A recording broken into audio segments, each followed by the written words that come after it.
இங்க வாமா.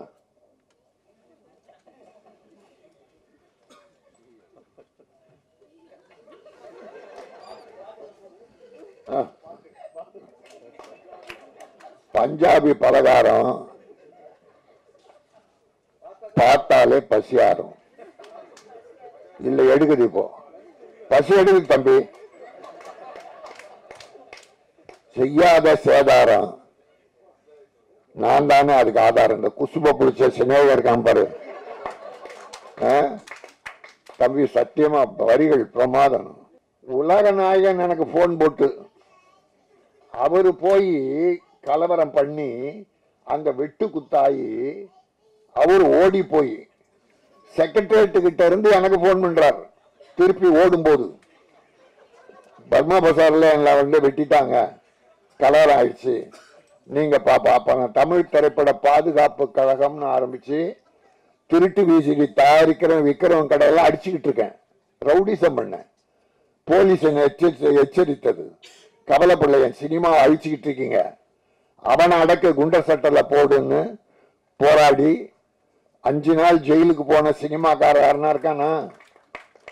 அது மட்டும் இல்ல, 9 படம் எடுத்து 3 கோடி லாஸ் ஆனேன். ஒட்டுமொத்தமா பேசிட்டு ப்ரொடியூசர் கவுன்சில் தலையிடல. நீங்க கவுன்சில் போய் கம்ப்ளைண்ட் பண்ணீங்களா?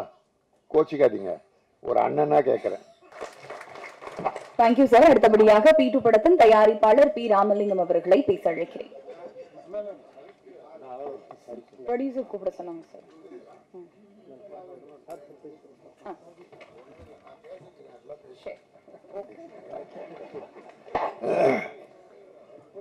நம்ம பேசுறதுக்கு ஒண்ணுமே இல்லை, எல்லாம் பேசிட்டாங்க. ஆரம்பத்தில் பேசின தம்பி நடிகர் தயாரிப்பாளர் அவர் யார் துரோகம் பண்ணார் மட்டும் சொல்லாம ஒட்டுமொத்த ப்ரொடியூசரை தப்பு பண்ண மாதிரி ஜெனரலா பேசிட்டு போயிட்டார். தம்பி, உங்களுக்கு துரோகம் பண்ணவன் தப்பு, அது எப்படி துரோகம்லாம் தெரியாது. இது ஒரு ப்ரொடியூசர் நடத்துற விழா. அவர் என்ன கஷ்டப்பட்டாருன்னு நீங்க அவரை பார்த்த கேட்டா தான் தெரியும். ஒட்டுமொத்தமா பேசிட்டு ப்ரொடியூசர் கவுன்சில் தலையிடல. நீங்க கவுன்சில்ல போய் கம்ப்ளைண்ட் பண்ணீங்களா? கோச்சிக்காதீங்க, ஒரு அண்ணனா கேட்கிறேன். எத்தனை மெம்பர் இருக்காங்க? 2000 மெம்பர் இருக்காங்க. எவ்வளவு பிரச்சனை, படம் எடுக்கிறோம் 200 பேர் எடுக்கிறான், எத்தனை பிரச்சனை வரும். அப்ப ப்ரொடியூசர் கவுன்சில வந்து கேட்கும். நாம போ நடிகர் சங்கம், நீங்க நடிகர்னா நடிகர் சங்கம் போகணும். இப்ப பாருங்க, நீங்க இந்த தம்பி நம்ம நல்லா பேசுனீங்க, பட் திருட்டு விசிறிய பத்தி லைக்கா பத்தி பேசுனீங்களே. பர்மா பசார்ல போய் கலவரத்தை பண்ணி அடிச்சு நொறுக்கி 5 நாள் ஜெயில இருந்த கே ராஜனை அவனா ஆயிச்சானா? ஒரு தாதரிச்சானா? செய்யவே மாட்டான். நீ தலையிட்டினா என்ன பண்ணுவாங்க பின்னால? அவர் எதுக்கு அங்க போறாரு? நானா போனேன். உலக நாயகன் எனக்கு போன் போட்டு அவரு போய் கலவரம் பண்ணி அங்க வெட்டு குத்தாயி அவர் ஓடி போய் செக்ரட்டரியேட் கிட்ட இருந்து எனக்கு போன் பண்றார். திருப்பி ஓடும் போது பர்மா பசார்ல எல்லாம் வந்து வெட்டிட்டாங்க, கலவரம் ஆயிடுச்சு, நீங்க பாப்பா. அப்ப நான் தமிழ் திரைப்பட பாதுகாப்பு கழகம்னு ஆரம்பிச்சு திருட்டு வீசிடி தயாரிக்கிற விக்கிரவன் கடையெல்லாம் அடிச்சுக்கிட்டு இருக்கேன். ரவுடிசம் பண்ணேன். போலீஸ் என்னை எச்சரித்தது, கவலைப்படல, என் சினிமா அழிச்சுக்கிட்டு இருக்கீங்க, அவனை அடக்க குண்டர் சட்டல போடுன்னு போராடி 5 நாள் ஜெயிலுக்கு போன சினிமாக்கார யாருன்னா இருக்கானா? அது மட்டும் இல்ல, 9 படம் எடுத்து 3 கோடி லாஸ் ஆனேன். அதுல டபுள்ஸ் ஒரு படம், பிரபுதரா மீனா, இந்த என் தம்பி தேவாவின் மகன் ஸ்ரீகாந்தாக எங்க செல்ல பிள்ளை, அவனை மியூசிக் டைரக்டரா போட்டேன். ஃபர்ஸ்ட் பிக்சர் நான் தான் போட்டேன். அடுத்து நினைக்காத நாளில் பார்த்திபன் தேவானே, என் தம்பி தேவா தேனிசை தென்றல் அவர் இசை, இப்படி எல்லாம் இருக்கு. அது 2 படமே எனக்கு லாஸ். சின்ன படம் எடுத்து சின்ன லாஸ், பெரிய படம் எடுத்து பெரிய லாஸ். நானும் இந்த சினிமாவை தான் உழைச்சிட்டு இருக்கேன். அதை விட்டுட்டு எல்லாரும் நல்லா இருக்கணும், படம் எடுக்கிறோம் முதல்ல நல்லா இருக்கணும். படம் எடுக்கிறோம் நல்லா இருந்தா சினிமா உலகமே நல்லா இருக்கும். கலைஞர்கள், வேலையாள், தொழிலாளி எல்லாரும் என் பேரரசு பேருரையாற்றினார், எல்லா சப்ஜெக்டும் தொட்டுட்டார். நம்ம பேசுறதுக்கு ஒண்ணு இல்லை, அவர் சொன்னதெல்லாம் உண்மை. ஆனா இப்ப 5 யூடியூப்ல நான் பேட்டி கொடுத்திருக்கேன். 5 நாளா என்கிட்ட வந்துகிட்டே இருக்காங்க.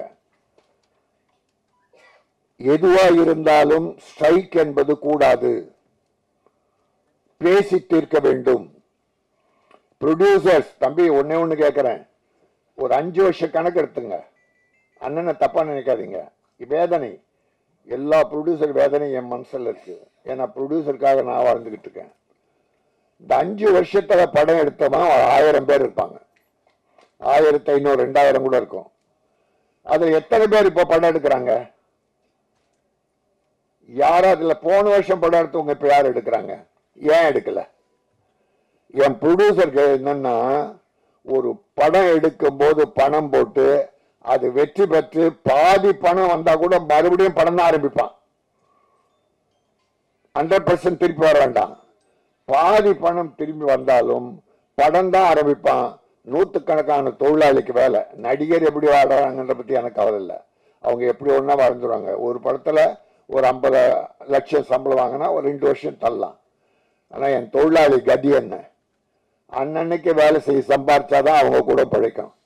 இப்ப திடீர்னு ஸ்ட்ரைக்குன்னு அறிவிச்சா அவங்க குடும்ப கதி என்ன?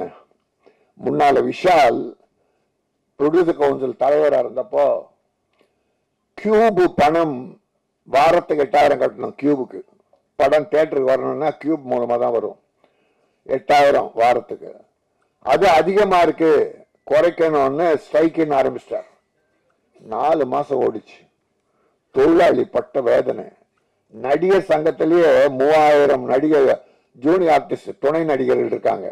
அவங்க வாழ்க்கை என்ன ஆகும்? இப்படி அப்பவே ஒரு பெரிய, அப்புறம் வாபஸ் வாங்கிட்டார் 4 மாசத்துக்கு அப்புறம். வாங்கினதுக்கு அப்புறம் என்னாச்சு தெரியுங்களா? 8000 இருந்தது 12000 ஆயிடுச்சு. வாரம் 12000. என்ன பிரயோஜனம் ஸ்ட்ரைக் பண்ணி? இந்த ஏழை தொழிலாளி கஷ்டப்பட்டான்னு. அதுதான் அந்த அனுபவத்துல நான் இப்ப 5 நாளா சொல்லிட்டு இருக்கேன். பேட்டில நீங்க இந்தியா கிளிட்ஸ், சினி உலகம், அப்புறம் ஆதம் தமிழ், இன்னும் 2 பேர் எனக்கு நினைவில்லை. பேட்டி 5 நாளா கொடுத்துக்கிட்டு இருக்கேன். என்ன தேடிதான் வர்றாங்க. பேசுவோம், எதுவா இருந்தாலும் பேசுவோம், நடிகர் தவிர்த்து பேசுவோம். சில நடிகர்கள் ப்ரொடியூசரை வேதனைப்படுத்துறாங்களே, என்ன வேதனை தெரியுமா? கொடுமை பண்றாங்க. 11 மணிக்கு ஷூட்டிங் வர, 9 மணிக்கு ஷூட்டிங்க்கு 3 மணிக்கு போயிடுறாங்க. என்ன ஒரு நாள் கால் ஷீட் எவ்வளவு செலவாகுது தெரியுமா? அப்ப யாருடைய லாஸ்? கடைசியில ரிலீஸ் அப்போ ப்ரொடியூசர் அந்த பணம் வாங்கி சம்பாரிச்சிங்களே, யாராவது அந்த ப்ரொடியூசருக்கு துணையா நிக்கிறாங்களா? நிக்கணும்னு அவசியம் இல்லை, ஆனா நின்னீங்கன்னா நல்லது. ஒரு முதலாளி நமக்கு பணம் கொடுத்த முதல்ல கஷ்டப்படக்கூடாது. நின்னா அவர் ஒரு ஆறுதல் கூட இருக்காங்க. அதனால ப்ரொடியூசர் வேதனை சாதாரண வேதனை இல்ல. 80% ப்ரொடியூசர் காணாமல் போய்விட்டார்கள். வீடு, சொத்து, சுகம் எல்லாம் இறந்துட்டாங்க.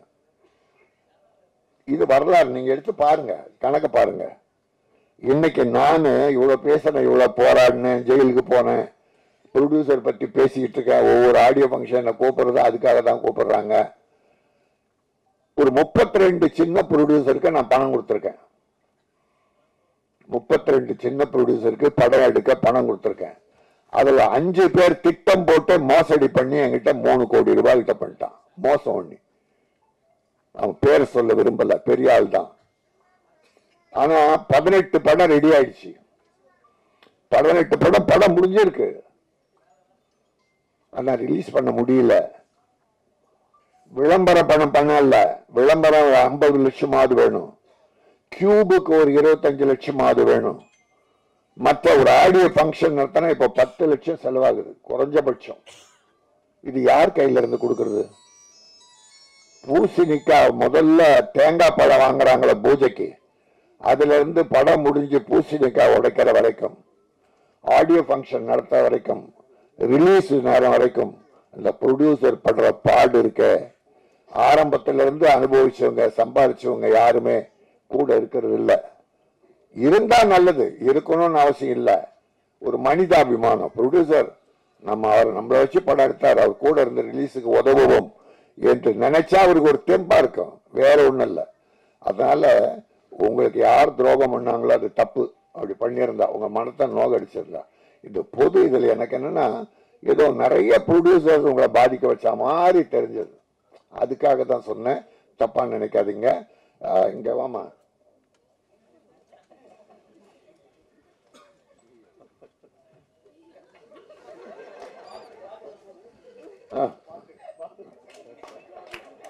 பஞ்சாபி பலகாரம் பார்த்தாலே பசியாரும். இல்ல எடுக்குது, இப்போ பசி எடுக்குது தம்பி. செய்யாத சேதாரம் நான் தானே அதுக்கு ஆதாரம். இந்த குசுப பிடிச்ச சினேகர் இருக்கான் பாரு தம்பி, சத்தியமா வரிகள் பிரமாதம். 3 பாட்டு. என் தம்பி தேவா இருந்தாலும் அதுல ஒரு முத்திரை, அதுக்குன்னு ஒரு பேர் இருக்கும். சின்ன ப்ரொடியூசருக்கு அவர் ஹெல்ப் பண்ணுவார் பாருங்க, அப்படி பண்ணுவார். அதுதாங்க மனிதாமானம். ஒரு ப்ரொடியூசர் வந்து பணத்தை எடுத்துட்டு வந்து உங்ககிட்ட வந்துட்டா அவன் பாவப்பட்டவன் இல்ல, அவ்வளவு வேதனை அனுபவிக்கணும். கடவுள் என்ன, நீ பாவப்பட்டவன், உன் பணத்தை எடுத்து எல்லாரும் கூட. என்ன ஆசையில படம் எடுத்தார் ராமலிங்கம்? ராமலிங்கம் என்ன அனுபவிச்சிட்டார் இதுல? தம்பி சிவம் அற்புதமா அவருக்கு ஒத்துழைச்சு பிரமாதம் பண்ணி, ட்ரெய்லர் பிரமாதம் தம்பி. இதுல வெற்றி தெரியுது தம்பி. சிவம் வெற்றி தெரியுது, ஒரு குறையே இல்லை. பல ஆடியோ ஃபங்க்ஷன் கலந்துக்கிறோம், ஆனா மன நிறைவோட இந்த படத்தை பார்த்தோம். இந்த பஞ்சாபி பலகாரம் தான் கொஞ்சம் பசி எடுக்க வச்சிருச்சே தவிர மற்ற வகையில் எல்லாமே எனக்கு நல்லா இருந்தது. ராதிகா என் வீட்டு புள்ள அது. அப்புறம் தம்பி 2 பேரும் அந்த டான்ஸ் அழகா பண்ணிருக்காங்க. அந்த ஃபர்ஸ்ட் நைட் சீன் கூட இந்த ஓவர கவர்ச்சி என்பதில்லை, விரசம் இல்லாம. எனக்கு விரசம் இருக்கக்கூடாது. நம்ம தாய்மார்கள்லாம் தங்கச்சி அக்கா எல்லாம் சந்தோஷமா பார்க்கணும். ஐயோ பாவி பாவி படமா எடுக்கிறான்னு சொல்லக்கூடாது. அந்த மாதிரி அந்த ஃபர்ஸ்ட் நைட் சீன் கூட ஒரு சும்மா ஒரு சின்ன கவர்ச்சி இருந்தது, தப்பு இல்லை. அது வேணும், அது வேணும்.